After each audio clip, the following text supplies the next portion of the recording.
Hey guys, Victor here, coming at you again with another deck profile, and for today's video we're going to be doing an updated Danger Dark World deck.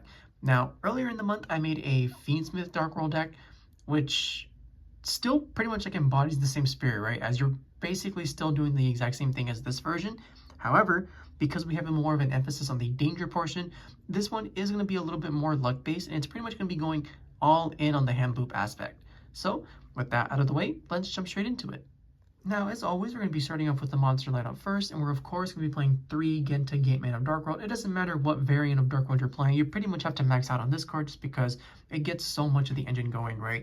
If you discard it, it gives you immediate access to the Gates of Dark World, and then, because we have a Fiend monster in the graveyard already, we can take advantage of the Gates of Dark World to banish this card, discard another Fiend, draw a card, and then, as if that wasn't already good enough, Genta's effect will then proceed to activate because we have a face-up Dark World card on the field to special summon itself back from the banish zone, which means that it will then provide you with free fodder for either like links, fusions, exceeds, whatever.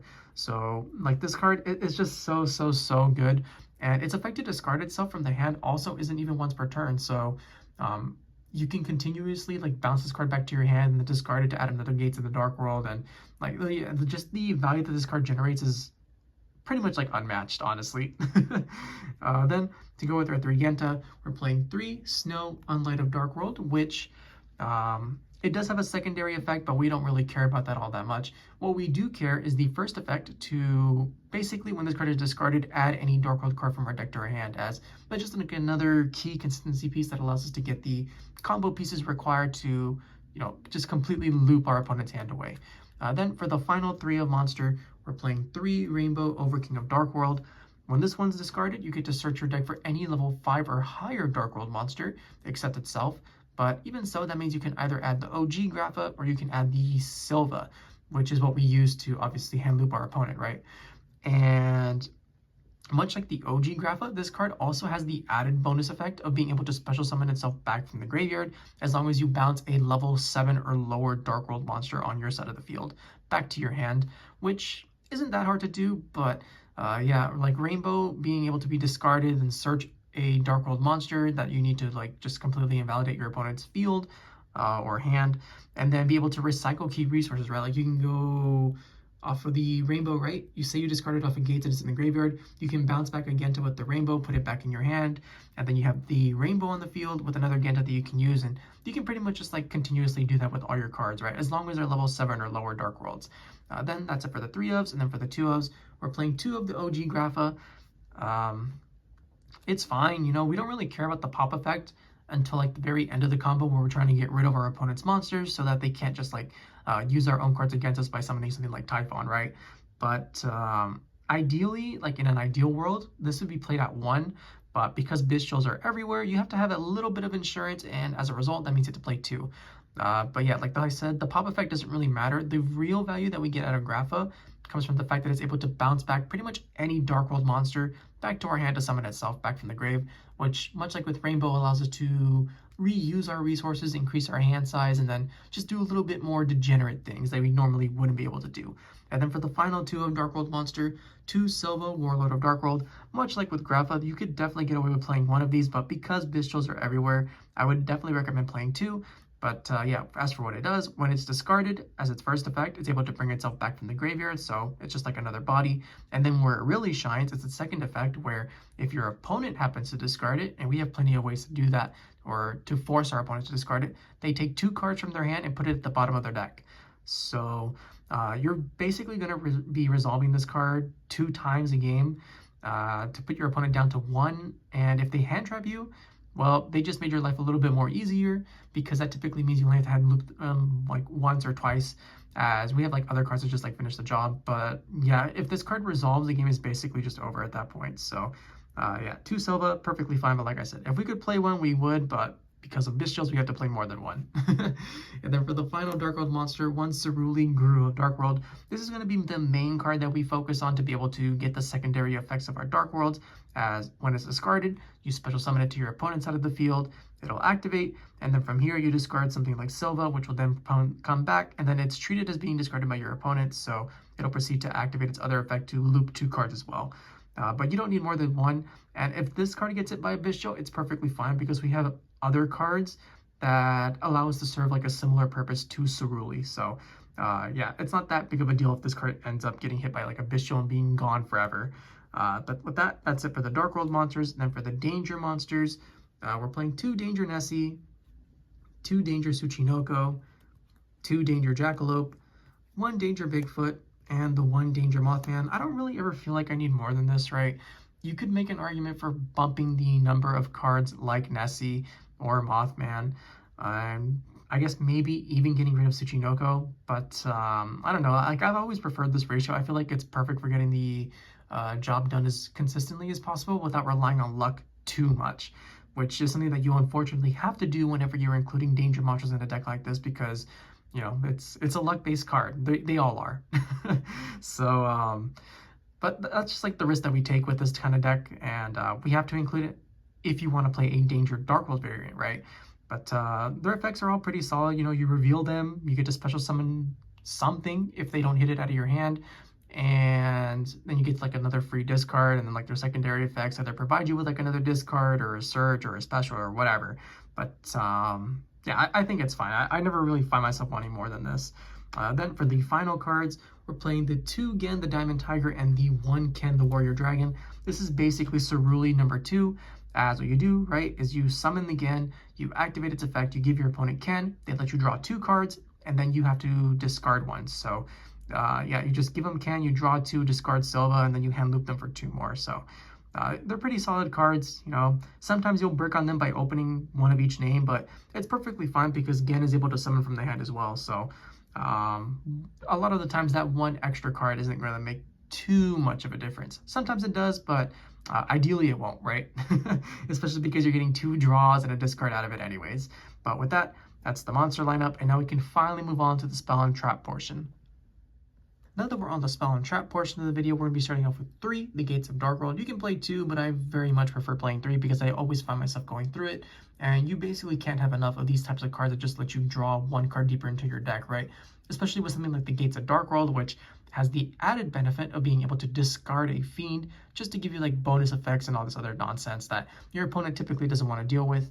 Then, because we love drawing so much, we're also going to be playing 3 Allure of Darkness. So I wasn't playing this in the Fiendsmith version just because we played a little bit too many lights and not enough darks, but with all the danger monsters, playing 3 Allure is pretty much like a no-brainer, right? Especially because there are a lot of situations where you don't even really want to rely on the danger monster. You would much rather have an Allure. So having the option to banish something that isn't a Dark World monster can like sometimes just like completely save the game. Not that you should always have that focus, right? Because the danger monsters still provide like a pivotal role for the deck of allowing you to like discard cards and then draw or whatever. But yeah, this one gives you like a little bit more control over the randomness that the dangers provide. And because we still enjoy drawing, we're going to be playing 3 Upstart Goblins. Give your opponent 1,000 life points, draw a card. 1,000 life points does not matter because we are putting up over 11,000 damage every single time on turn 2. Then that's it for the 3 ofs, and then for the 2 ofs, we don't play any. And for the 1 ofs, we're playing the 1 Dark World Accession to be able to fusion summon out our fusion grapha, the 1 Dark World Archives, which I normally don't play just because I feel like this would be better served for something like Call by the Grave, but you know, I gotta try something else out every now and then, and it's still like a perfectly fine card, right? As you get a free discard, then you get to draw 2 cards, and like I said earlier, we love drawing, so figured why not? Then for the other 1-ofs, we're playing 1 Triple Tactics Thrust, which usually finishes off the job by getting us to Triple Tactics Talent to get rid of the final card. And you may be wondering, what if they don't hand trap us, right? Then this card doesn't do anything. Well, you're wrong, because they have a ceruli and they have a Ken.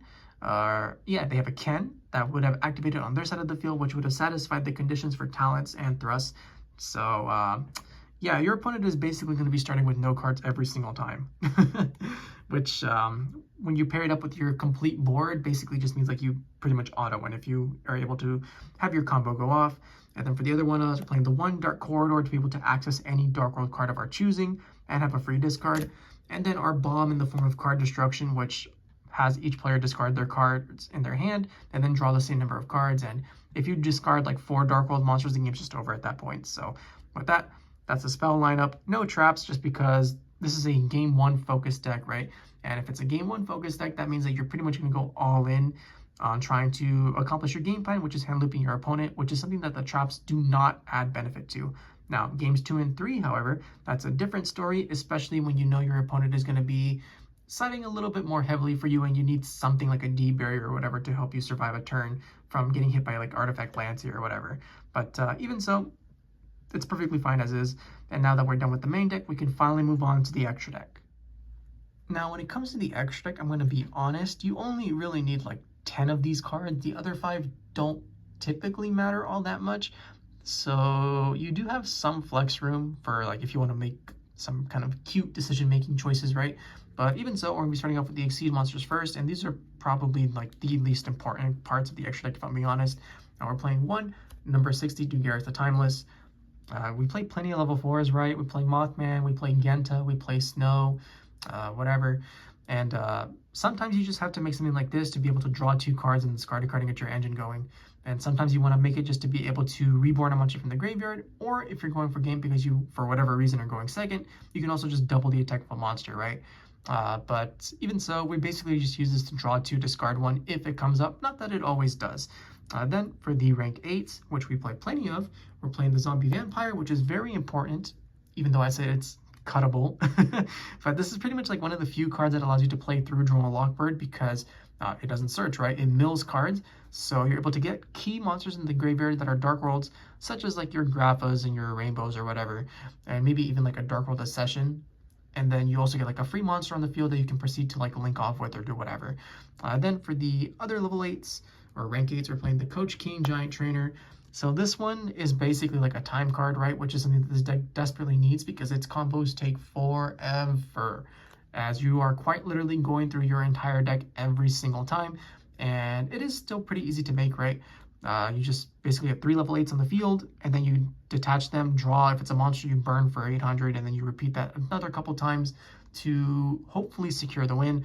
But it is also a pretty solid consistency piece because, well, duh, it draws you cards, right? So even if you're not drawing monsters, you can still do stuff whatever you draw with. And then for the final rank 8, we're playing 1 number 90 Galaxy Eyes Photon Lord. So this is just a card that I tossed in here because I felt like it, truth be told.